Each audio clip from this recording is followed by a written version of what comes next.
Seja bem-vindo ao Alagoas em Pauta. O Nordeste brasileiro consolidou-se em 2024 como a região com o maior número absoluto e de taxa de homicídios de mulheres no país, concentrando 38% dos casos nacionais de feminicídio e de violência letal contra o gênero, segundo o relatório Pela Vida das Mulheres, o papel da arma de fogo na violência de gênero do Instituto Sou da Paz, que foram divulgados no último dia 16. Mais da metade dos assassinatos de mulheres foi cometido por arma de fogo.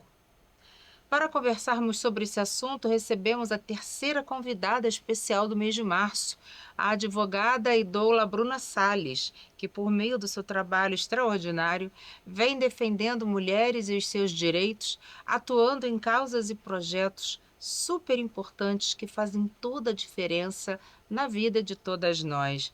Bruna, seja bem-vinda ao Alagoas em Pauta. Obrigada por comparecer aqui e falar sobre esse assunto, né?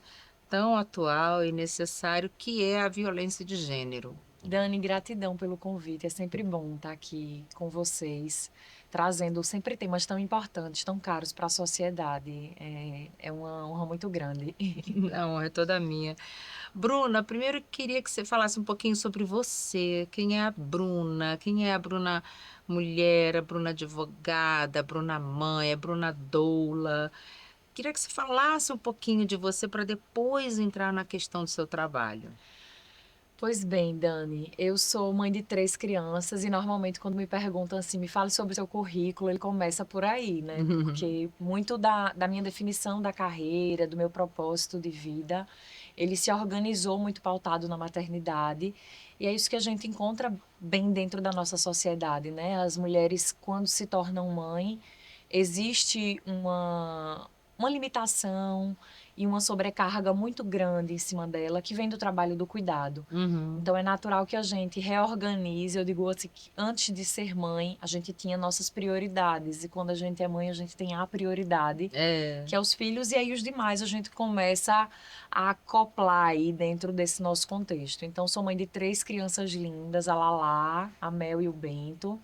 Tem 9, 5 e 3 anos de idade, ainda pequenininhos, nessa fase assim bem intensa. É. E aí, a partir da minha maternidade da primeira filha, eu encaminhei o meu trabalho enquanto advogada para estar ao lado e para servir outras mulheres, para além de advogar, né, realmente para servir, entender quais são essas demandas que nos atravessam tanto, esses incômodos que começou lá atrás, dentro da militância do parto humanizado, era algo que era muito visceral para mim. Eu tinha uma condição muito privilegiada, tanto financeira, de informação, que me possibilitou ter um parto humanizado do jeito que eu tinha planejado. Todos Mas três foram humanizados? todos 3 foram. A Laís, que foi a mais velha, foi um parto hospitalar. A Mel e o Bento foram 2 partos domiciliar planejados. Hum, Mas aí eu entendi que essa minha realidade não era a realidade da maioria das mulheres na exato. sociedade. É. E aí isso me pegou de um jeito que eu disse, bom, eu não posso ver isso e guardar só para mim essa inquietação. E aí foi quando realmente eu comecei a me movimentar dentro dessa promoção de saúde das mulheres, né, em pensar como essas mulheres podem estar mais confortável e garantir os seus direitos num momento tão simbólico que é Dar à luz, né? dar à luz, que é nascer o filho, né? Todos nós viemos aqui por meio do corpo de uma mulher, não tem como ser Exato. diferente. E aí, Exato. assim, se a gente vem dentro de um contexto que já é pautado na violência, no sofrimento, explica até um pouco dessa sociedade que a gente vive hoje, né? Que naturaliza esses processos de violência, com violências, inclusive, de forma simbólica. Então, hoje advogo exclusivamente para mulheres, trabalho com direito de família, com perspectiva de gênero, pensando em como adaptar e fazer esse liame, essa ponte, né, entre a nossa vida real, a experiência dessas mulheres em sociedade, o direito e o processo judicial, que nem sempre é algo tão leve. É, pelo contrário, né? Muitas mulheres não buscam seus direitos porque se sentem muito intimidadas pela justiça, né? Pelos advogados, por juízes. Então elas falam: ah, não, gente, eu vou contar a minha história para um advogado, um homem, que não vai entender perfeitamente, né? Não consegue ter empatia, né, com a minha situação. Aí esse processo vai ser julgado por um homem, que vai ser outro que não vai ter empatia com o meu caso, e eu vou sair perdendo, e isso eu vou perder meu tempo. Então, muitas mulheres não buscam os seus direitos por causa disso, né? Principalmente em casos de separação, que envolve bens, envolve guarda das crianças. A gente não cansa, né, de ver esse último caso que teve, né, que foi um absurdo. O homem se matou e matou os filhos para punir a mulher, quer dizer, e eles já estavam separados, né? Ela nem o estava traindo, ele que não aceitava o fim do relacionamento. E não foi essa história contada num primeiro momento, né? Num primeiro momento, o que que a sociedade machista fez, né? Patriarcal fez, denegriu a imagem dela. Você vê que ela sofreu horrores no enterro do primeiro filho que morreu, depois morreu o segundo. E foi toda a sociedade lá acabar com ela. No enterro do próprio filho, ela já estava sofrendo horrores com tudo aquilo. Quer dizer, porque ela, em tese, havia traído o marido. Ainda assim, né? E mesmo que ela tivesse traído o marido, isso não dava o direito a ele de fazer o que ele fez. E a sociedade apoiar isso é uma coisa que me assusta muito, sabe, Bruna? Assim, ainda em 2026, e todo dia tem caso de feminicídio, de violência contra a mulher, etc, etc. Mas depois a gente vai entrar mais nisso. Mas o que eu ia te perguntar era se primeiro vinha a Bruna mãe, ou a Bruna profissional, ou a Bruna a advogada, enfim, você já me respondeu, que primeiro vem a Bruna mãe, né? Eu sou uma capricorniana nata. Então, assim, eu gosto muito de trabalhar. Assim, trabalhar é uma coisa que me revigora. Então, eu sou bem um paralelo, assim, entre a maternidade e o trabalho. Eu gosto muito do meu trabalho. Assim, o que eu faço com amor. E se me tirassem o trabalho, vai estar tirando um pedacinho de mim Claro, também. claro. Então, eu não consigo dizer o que vem primeiro e o que vem segundo. Eu acho que quando a gente pensa em prioridades de vida, eu priorizo os meus filhos acima de tudo, mas por diversas vezes a nossa sociedade ainda nos impõe um lugar que trabalhe como se você não fosse mãe, e seja mãe como se você não precisasse trabalhar. E aí a gente sempre fica jogando e tentando equilibrar esses pratinhos É muito entre, difícil, entre o né? trabalho, a maternidade. Eu já saí de casa para vir para cá. E meu filho disse: é injusto que você precise sair. Ele com 3 anos, é injusto que você precise Oh. sair. Eu digo: filho, é injusto mesmo. Seria bom que eu pudesse ficar aqui assim, agarradinha com você, mas a mamãe também gosta de ir. Então, É importante que eles entendam, né, sim. que isso faz parte da nossa vida, assim. Meu filho tem 27 anos e eu trabalhei a vida inteira, né? E aí hoje ele fala: Não, mãe, olha, eu te admiro muito. Eu ficava com muito orgulho de dizer: Minha mãe é jornalista, minha mãe Ah, trabalha, minha mãe. E hoje eu vejo, né, assim, a mulher que você se tornou, que não é uma pessoa frustrada, sim. porque assim, os cuidados com as crianças acabam um dia, né, Bruna? Assim, a preocupação jamais, né? Eu sei porque meu filho é um homem de quase 30 anos, então a preocupação jamais.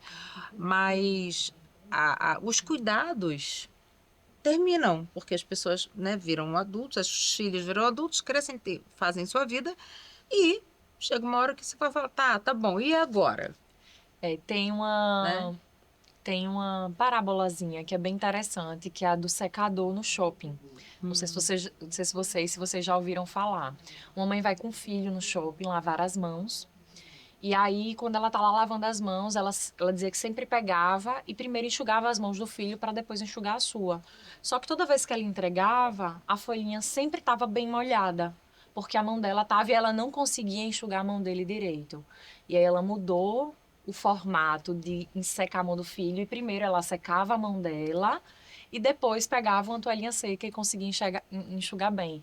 E a gente fazendo um paralelo da vida é bem isso, assim, a gente já entrando, inclusive, até um pouco do assunto do que é a violência de gênero, né? De como essa Isso. sociedade entende a mulher dentro desses papéis que a gente assume, a maternidade, ela é compulsória e ela é muito romantizada. Muito. Então, a mãe, ela precisa amar esse filho, ela tem o dever moral de amar.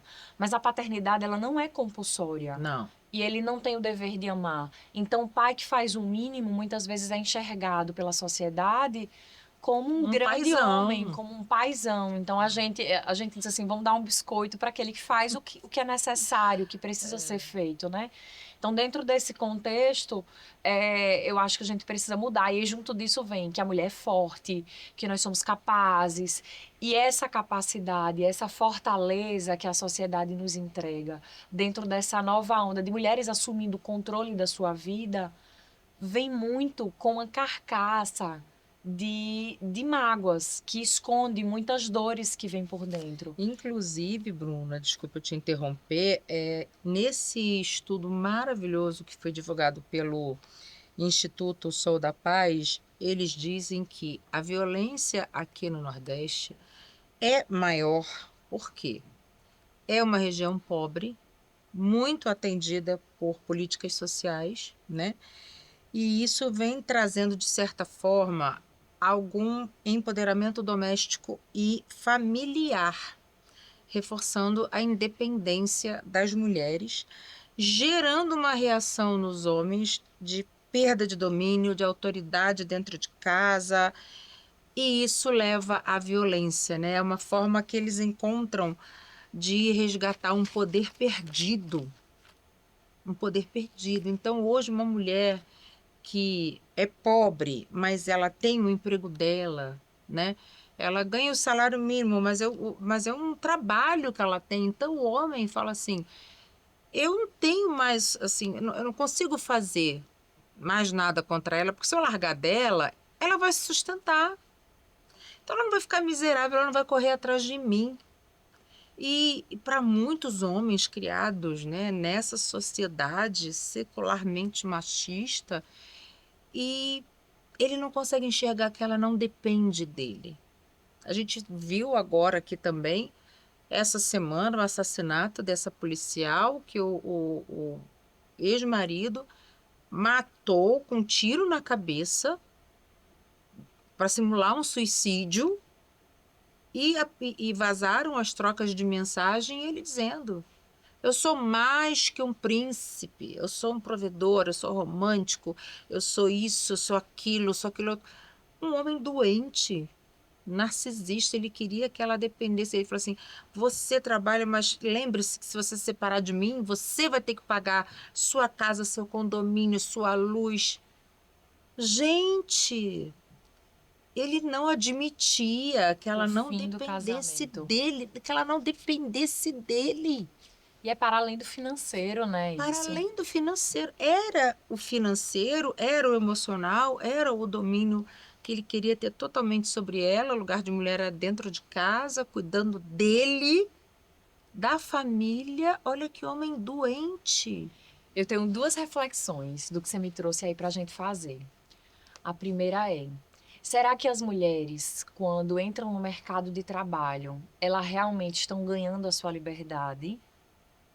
Ou será que elas estão se aprisionando dentro do mercado e cumulando com a função doméstica? Porque ela entrar no mercado de trabalho não necessariamente significa dizer que ela vai abrir mão dos cuidados domésticos, que normalmente fica exclusivamente para ela. Uhum. E esse é um padrão que não tem uma resposta, é realmente uma reflexão, porque a gente fala muito É, de liberdade, só que às vezes a liberdade ela precisa ser consentida e guiada.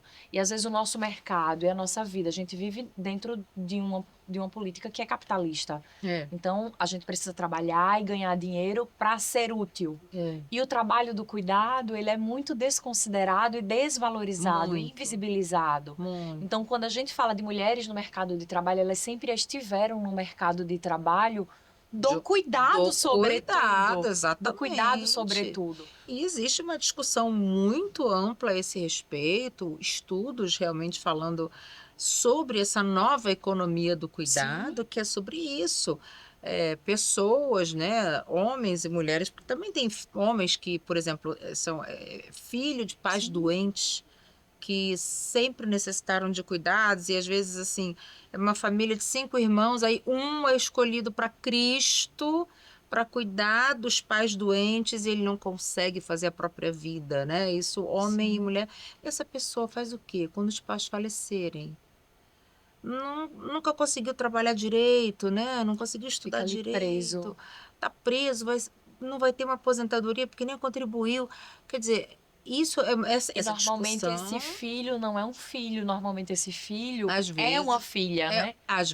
na Na maioria maioria das das vezes, esse vezes, filho é a é a filha. Então, se tem um filha. casal, é a filha É, que vai ficar ali naquele trabalho de cuidado é, e naquele controle. E essa é a primeira reflexão sobre as mulheres no mercado de trabalho. E inclusive, a gente usa muito assim, dizendo que é o empreendedorismo materno. isso. O empreendedorismo materno é, de fato, enfim, uma grande sacada do mercado e que faz com que mulheres consigam, de alguma forma, ter a sua independência financeira. Eu não chamo de liberdade, eu chamo talvez de independência financeira. Mas o empreendedorismo materno é um reflexo da falta de políticas que acolham mães dentro dos ambientes de trabalho. Quando uma mulher grávida vai pedir emprego, ela é mal vista. Quando Sim, a mulher engravida tem um, dois filhos dentro de uma instituição, ela é mal vista. Então, o empreendedorismo materno, ele é completamente precarizado. é, As mulheres, elas não têm FGTS, elas não recolhem INSS, elas não contribuem necessariamente com todos os impostos. E aí a gente romantiza aí esse empreendedorismo, fazendo de uma forma que as mulheres entendam que esse é o lugar que elas devem ter, é, quando muitas vezes é o homem que está lá no emprego formal, num trabalho formal, com todos os direitos, e ela está ali virando noite, cumulando a função do cuidado com a função desse trabalho. E é, aí a segunda reflexão que eu quero fazer é sobre essa retomada do poder, quando a mulher está saindo para o mercado de trabalho, que você comentou que o homem ele fica incomodado e ele fica querendo retomar um poder. A gente tem na história da sociedade como um todo, isso há 1000 anos atrás, há muito tempo atrás, que homens e mulheres houve uma época que eles tinham funções e igualdade de posição dentro da sociedade. Eles funcionavam dentro de uma cultura de manufatura. Então, tanto homens como mulheres, uhum, eles trabalhavam em pé de igualdade. Eles caçavam para poder comer, para cozinhar, as mulheres iam para caça. E aí existia uma divisão meramente biológica do corpo físico do homem, que tinha mais força uhum, que a mulher, e isso não tinha tanto impacto. Quando surgiu a ideia da propriedade das terras, isso começou a mudar. Porque os homens que viviam dentro daquela comunidade, as pessoas que viviam ali, precisavam separar o que é meu e o que é seu. O que a gente vai produzir para poder ter esse lucro. E aí é onde a gente começa a transformar o casamento como instituição. Porque eu preciso ter. E aí, para ter, eu preciso ter o espaço e as mulheres, elas vão ficar agora dentro do ambiente doméstico. Então, começaram a domesticar a mulher dentro desse ambiente de trabalho. As mulheres foram para dentro de casa e elas passaram a ser uma propriedade daquele homem, juntamente com o conceito de propriedade. E aí é um processo da própria evolução da sociedade, da legislação também, das sim, leis, que foi percebendo essa dinâmica de domesticar e trazendo de volta à mulher essa condição, né? Quando vem o Estatuto da Mulher Casada, que, enfim, tem várias ressalvas, nossa, é. mas que confere à mulher novamente, olha, então, mulher, você a partir de agora vai poder ser considerada uma mulher plenamente capaz, vai poder ter direitos novamente. Então, devolve para a mulher um pouco. Quando a gente tem aí a Constituição Federal e a gente vê a Lei Maria da Penha, a gente vai desnaturalizando esses processos que em um tempo lá atrás eles não eram naturais. Não, você vê, olha, quem é mais jovem e está nos assistindo aqui, as meninas, né? Até algumas mulheres mais jovens. Antigamente, antigamente que eu digo nos anos 60, 70, tá? Não é antigamente 1800, não. Agora, o CPF era do marido. Isso. Não podia abrir conta bancária. Se fosse tirar carteira de trabalho, era com autorização do marido. Até outro dia mesmo, nos anos 2000 e pouco, se a mulher quisesse fazer laqueadura e fosse casada, Não é 2000 e pouco, não é 2020 e pouco. 2020 e pouco, tinha que ter autorização por escrito do marido, Isso. permitindo que ela fizesse uma laqueadura de trompas. Exatamente. A gente não está falando de 1000 anos 2023, a gente tá atrás. falando 2022, Dois- 2023. Né? Entre outros absurdos, né? A mulher não podia se separar, né? Se desquitava e a mulher desquitada não podia casar de novo. E ela recebia esse carimbo da sociedade, pronto. E ali ela era taxada de tudo que você pudesse imaginar. Uma mulher desquitada perdia os amigos casados, não frequentava mais as rodas do antigo casal, porque as mulheres achavam que ela, como desquitada, poderia seduzir os maridos delas. Os homens não a respeitavam porque achavam que ela estava avulsa na pista. Quer dizer, gente, quando a gente vem trazendo essas coisas, né? Falando sobre isso, vocês falam, ai, que coisa chata. Lá vem falar negócio de violência de gênero, lá vem falar negócio de mulher de novo. Gente, tem que falar todo dia, toda hora, a todo instante, porque as coisas demoraram muito para acontecer para a gente e só estão começando a acontecer porque a gente está falando. Aí eu vejo gente comentar assim: ah, mas aumentaram os casos de feminicídio e violência. Não aumentaram, não, minha gente. Sempre foi assim, é que agora eles estão sendo contabilizados. A mídia está trazendo isso, está falando sobre isso sem pudor.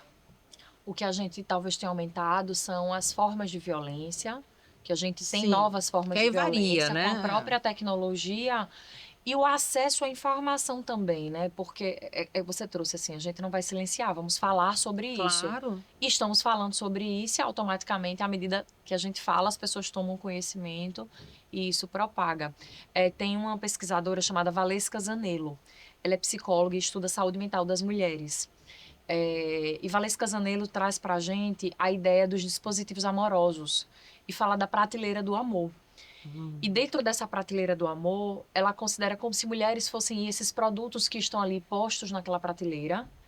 E eles são organizados, né? Então, alguns produtos estão na frente, que são esses produtos, são mulheres brancas, magras, heterossexuais. Bem-sucedidas. E quem está no fundo da prateleira são as mulheres atravessadas pela interseccionalidade de gênero, de raça, de classe social, de condição física e tudo que vem no entorno.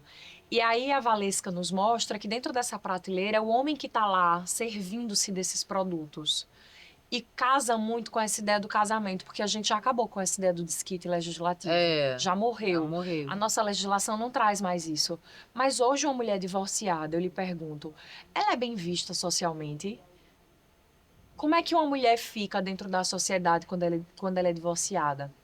E aí Valesca explica um pouco isso, mostrando que é porque esse produto ele foi escolhido dessa prateleira e ele foi descartado. Então, se ele foi descartado, é porque ele não presta. Então, ela volta para essa prateleira, mas ela não volta mais do lugar que ela estava. É, Ela volta para um lugar que vai lá para trás. E aí a ideia que tem é que esses produtos eles guerreiam entre si para conseguir os melhores espaços. E é onde nasce, inclusive, a ideia da rivalidade feminina. uhum. Porque entende-se que essas mulheres, esses produtos, eles precisam estar brigando entre si para servir, para ser escolhida por outro homem.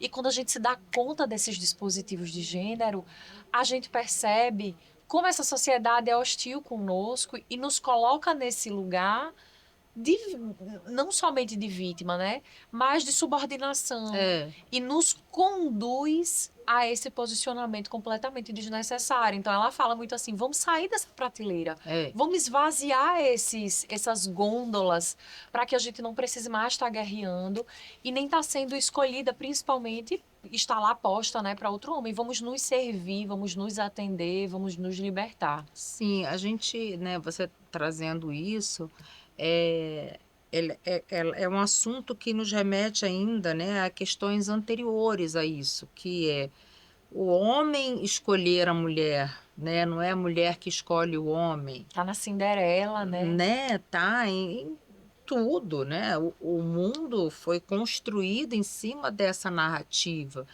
E hoje a gente também tem que brigar contra essa guerra de narrativas, assim, né? Então, por que que eu não posso escolher o meu parceiro? Por que que eu não posso escolher o meu namorado? Eu tenho que esperar ele vir a mim e não eu ir a ele, né?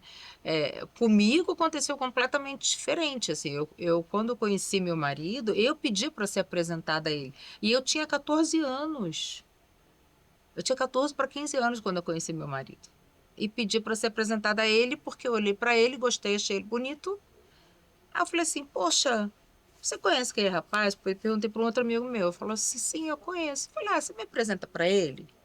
Eu não fiquei ali na prateleira esperando ser escolhida por ele. E aconteceu da gente namorar, da gente casar e tudo mais. Mas assim, as mulheres precisam também ter essa ousadia, sabe? E não ter medo de ser julgada por isso, não. Porque você falou, as mulheres divorciadas são mal vistas. Sim. São. É normal hoje, né, uma mulher se divorciar e tudo, mas a mulher é mal vista. A mulher que se divorcia e entra numa outra relação com um homem também divorciado, ou recém-separado, foi ela que causou a separação dele. A gente é mal vista independente da escolha que a gente Em vai fazer. tudo que você possa imaginar. Eu falo muito o que eu penso, eu sou uma pessoa muito sincera. E muitas vezes eu pago o preço disso. Porque as pessoas perguntam, né? Teve uma vez, assim que eu cheguei aqui em Alagoas, preciso contar isso porque é muito engraçado. Eu vim de uma sociedade carioca que é um pouco mais aberta mentalmente falando, né? Assim, a sociedade nordestina, eu não digo alagoana não, mas o Nordeste é muito tradicional em diversas coisas e principalmente nos relacionamentos, né? E no nosso grupo havia uma mulher recém-separada, mãe de 3 filhos e tal, e ela estava indo para barzinho, ela estava indo para o samba, ela estava se divertindo. E aí a gente estava numa mesa com casais, aí um desses homens falou assim, a fulana agora não sai dos barzinhos, não sai do samba, é ali que ela vai querer um homem para ela, é? Essa foi a primeira colocação dele, eu estava deixando ele ir até... E outra, ela vai querer casar de novo? E assim, ela tem que arrumar um cara, poxa, que pague o sanduíche, o lanche dos filhos dela. Eu não sei o que. Eu falei, olha, vem cá, meu filho, só uma coisa, assim, tem 2 coisas que você falou que são péssimas, péssimas. Primeiro que mulher nenhuma vai pro samba ou vai para um barzinho para arrumar homem, usando o termo que você acabou de colocar aqui. A gente vai para se divertir. Parte da premissa que a gente precisa estar com alguém, né? Precisa estar e só sai para isso. Né? Você não pode sair com as suas amigas para se divertir, né? Contar história, não. Você tem que sair para caçar homem. E outra, quem tem que pagar o lanche dos filhos dela é o pai. Não é o namorado dela, ou o futuro marido, ou quem quer que seja. É o pai. Então, se você está transferindo uma responsabilidade que é do pai para o novo namorado dela, é isso? Só para eu entender bem. Aí causou aquele constrangimento geral na mesa. Necessário, inclusive. Necessário, porque eu realmente não me furto de causar constrangimentos necessários. Então, assim, acho que a partir daquele dia, ele deve ter se tocado assim, não vou mais falar esse tipo de coisa, porque incomoda, e me incomodou profundamente. Sim. E eu fiquei assustada. Eu falei, poxa, eu estou sendo inserida numa sociedade absurdamente machista. Então, se amanhã eu me separar do meu marido aqui, eu vou ter que voltar para o Rio de Janeiro, porque eu não vou poder namorar ninguém, eu não vou poder ir para o samba com as minhas amigas, porque eu estou caçando homem. Agora ele não, ele vai poder arrumar uma alagoana linda, maravilhosa, casar. E tá tudo bem se ele fizer isso em uma semana, inclusive. Inclusive, É. não é isso? A violência de gênero, Ela transborda. e ela está inserida dentro de uma construção social, né?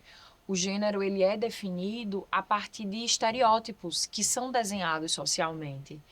Ser mulher aqui no Brasil não é ser mulher a mesma coisa que ser mulher em Israel hoje em dia. É, claro. E não é a mesma coisa de ser mulher há 100 anos atrás. Então, a depender do tempo e do espaço em que a gente esteja colocada, como você bem trouxe. No Rio, a experiência das mulheres é diferente da experiência do Nordeste. Exato. Porque tem situações e uma cultura que atravessa que é diferente. A Então, gente vê pelo estudo do Instituto Sou da Paz, né, que É. a violência de gênero aqui é maior do que nas outras regiões do país. isso. Então, a gente tem um contexto social que caminha. E a nossa legislação de proteção às mulheres, ela é uma legislação muito recente. É, Então, a gente está falando de uma Constituição, que é o nosso pontapé da igualdade, de 88. A gente está falando de uma lei que define violência contra a mulher de 2006, com apenas 20 anos de idade. Então, essa é um processo de transformação social que a gente tem experimentado nos dias de hoje, inclusive. Eu acredito muito, assim, que as grandes mudanças, infelizmente, ainda nascem das grandes crises. exato. E o que a gente está vivendo hoje é uma grande crise na nossa sociedade de violência contra a mulher de forma difusa nas redes sociais, esses red pills, é dentro de novas formas de violência com crianças, com meninas, de todas as formas, é multilateralizada as formas e as maneiras com que as pessoas encontram caminhos de apropriar-se do nosso corpo, de usar a nossa vida como um todo, seja de forma física ou simbólica, psicológica, mas para nos maltratar. Então, eu acredito que a gente está no começo do fim da linha. E a gente está começando a terminar essa fase desse passado, que eu quero conjugar esses verbos no passado, para construir um futuro diferenciado.